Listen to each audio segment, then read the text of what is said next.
Wapendwa baba zangu, mama zangu, wazo letu umemwachaje? Kwa Kiaya wa Msigota. Naomba tuseme wa Msigota. Wa Msigota. Pointi yetu ya kwanza, umwachie maarifa. Naomba tuseme umwachie maarifa. Yesu alipofufuka alimwachia Tomaso pacha maarifa, akasema, leta kidole chako, weka kwenye tundu hapa kidogo, mkono wa kushoto na mkono wa kulia, na leta mkono, weka ubavuni. Tomaso aitwaye pacha alitaka kutenganisha mapacha, umungu wa Yesu na ubinadamu wa Yesu. Mapacha hayo hayatenganishwi, umungu wa Yesu na ubinadamu wa Yesu. Na akasema, mimi nisipofanya utafiti siamini. Na Yesu akamruhusu afanye utafiti. Yeye ni msimamizi wa wote wanaofanya utafiti. Akamwachia maarifa, akamwachia uelewa. Wahayo wana methali inasema, amagezi muliro gataurwa. Naomba tuseme amagezi muliro gataurwa. Amagezi muliro gataurwa.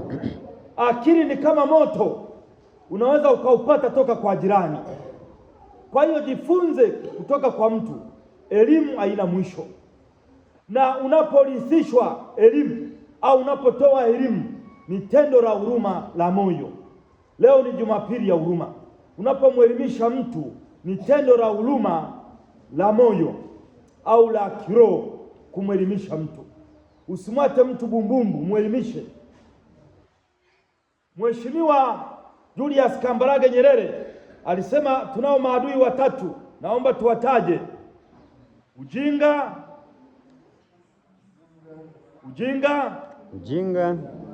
maradhi, ya tatu umaskini. Ujinga. Kwa hiyo kumwelewesha mtu ni tendo la huruma, watu wapate maarifa na si taarifa tu. Kuna mwalimu mmoja anaitwa Dr. Smith, alikuwa anawafundisha wanafunzi, akawaachia maarifa. Akatengeneza karatasi nzuri sana, akatundika karatasi 10 ukutani. Akawaambia wanafunzi, chora picha ya yeyote unayemchukia. Mmoja akachora mjomba wake, mwingine akachora shangazi yake, mwingine akachora mama wa kambo. Sasa mwingine akamchora naye mchukia mpaka akaweka na chunusi kwamba ana na chunusi akaziweka. Sasa yule mwalimu akasema, anza kupiga mishale. Alikuwa ameleta lundo la mishale. Kwa hiyo akaanza kupiga picha waliochora sehemu mbalimbali, jichoni, sikioni, kwenye pua. Yaani mtu anapiga mishale anavyoweza. Ile karatasi ikachanika. Baadaye akawaambia, naomba mketi.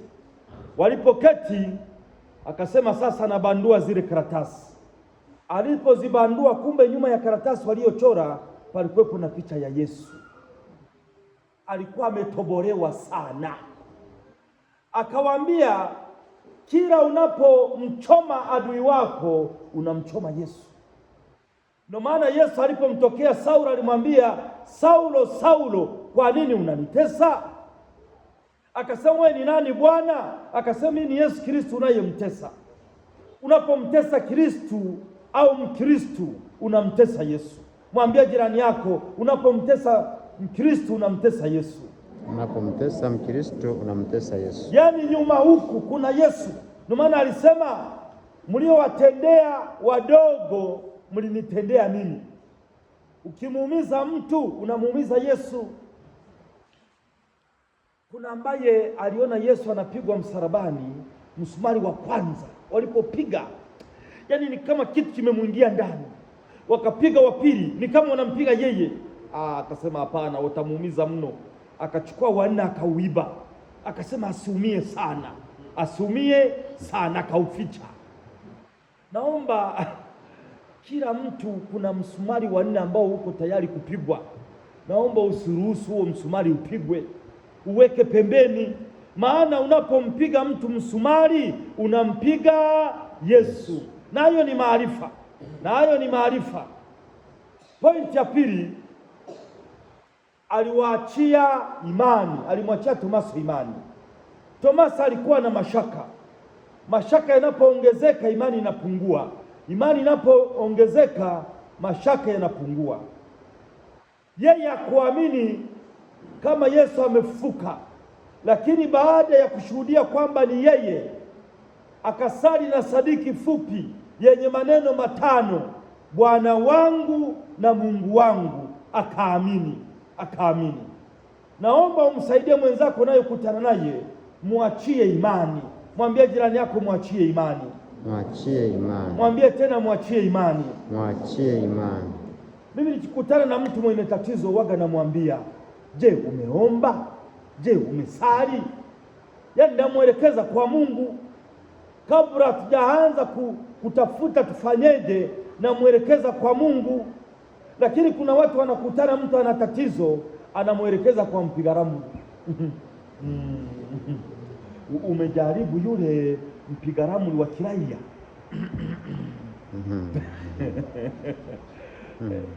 Yaani kuna watu wengine padri akiwaambia wengine hawaamini, lakini mpiga ramli akiwaambia mpiga ramli wanafanya nini? Wanaamini. Padri akisema mlete zaka, kwanza wanasema yeye anapenda hela. Lakini mpiga ramli akisema leta 300, hapa hakuna maneno.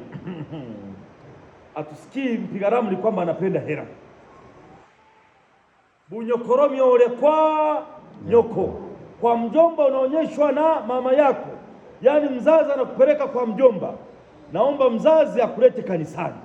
Wazazi muwalete watoto kanisani, muachie imani, muachie mikoba ya imani. Mwambie jirani yako muachie mikoba ya imani. Mwachie mikoba ya imani.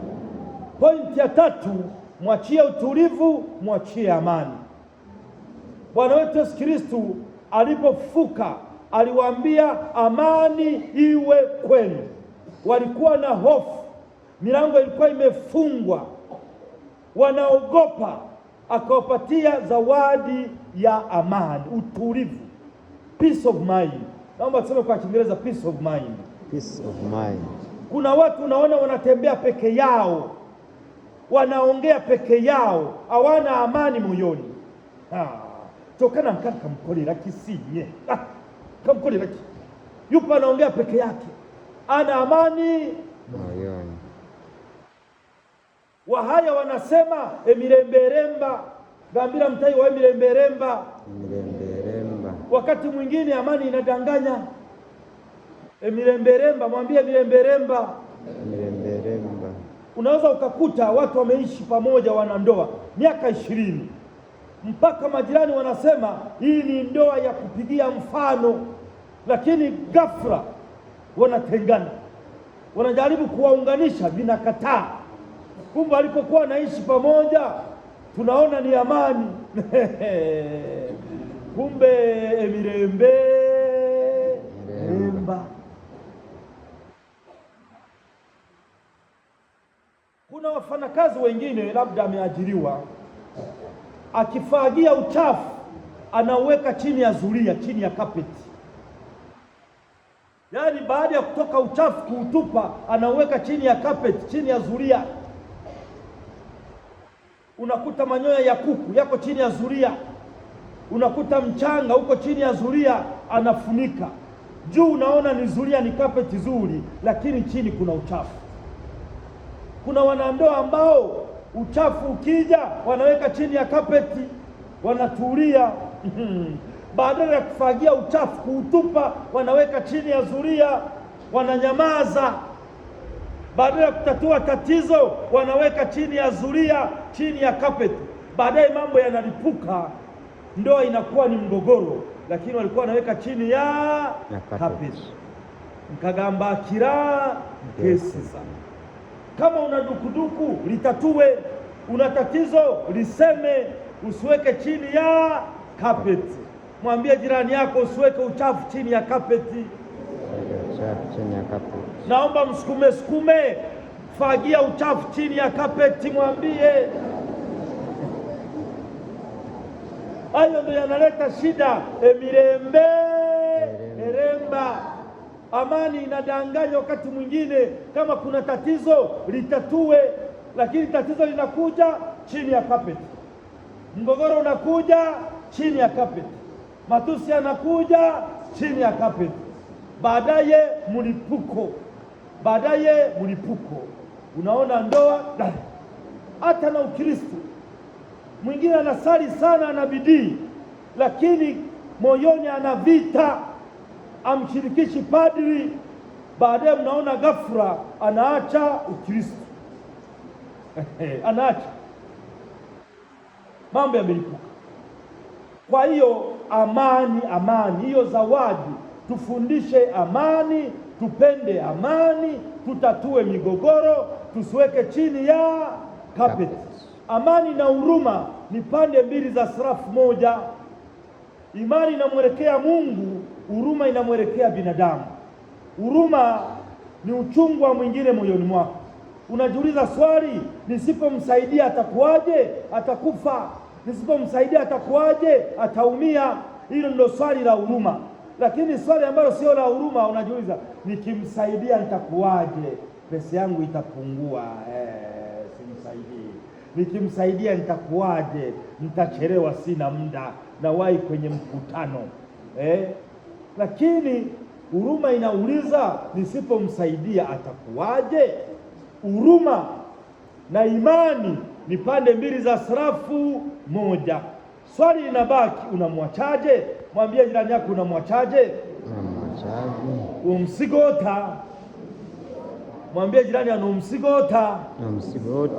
Watoto unawaachaje? Naomba turudie, watoto unawaachaje? Mke wako unamwachaje? Mume wako unamwachaje? No umsigota. Naomba msukume kidogo jirani yako, ndio tu no umsigota. Tumsifu Yesu Kristo. Asanteni kwa